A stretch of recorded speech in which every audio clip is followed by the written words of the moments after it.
Video 802, let's go. In the system index, we have stubbed in this fractal bucket fill. It's a fill tool. It's a bucket fill tool. Okay, const macros by system. Here's the fractal bucket constants, nothing here. Data by system, fractal bucket data, nothing here yet. And then down here is the fractal bucket function section, monkey wrench macro. And here's our main function, fractal bucket fill.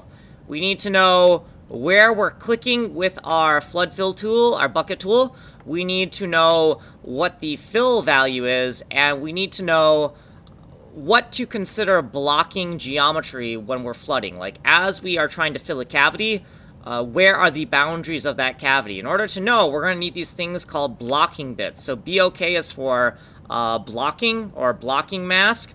And we need a blocking mask for the geometry layer, the bomb layer, and the fata layer. So what we do is we're going to look at a certain tile on these respective layers.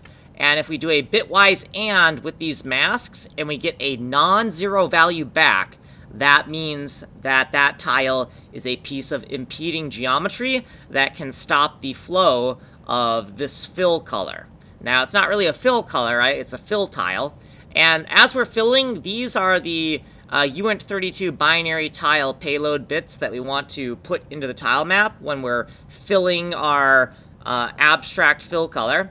And these are the right area masks. So of this 32 bits, these are the bits that we actually want to write. So this is a mask where any of these bits that are set here are going to be the bits of here that we're going to choose and set into the tile map. So tile size, layer, global tile X, global tile Y, the fill bits, and then the fill mask, and then the blocking bit masks. Monkey wrench macro right here, and then we'll write the rest of the algorithm in a different video. Okay, and then what we did previously, and then footnotes and stuff, and what we did in this video. Like and subscribe. My name is Kanji Coder. I'm making a game engine from complete scratch. It's called Atomic Ivy MMO. It's a fully destructible fractal geometry bomb game. It's kind of like Bomberman or Pocket Bomberman mixed with GoldenEye style proximity mines with directional blast. So like and subscribe if you want to see how to make a game engine.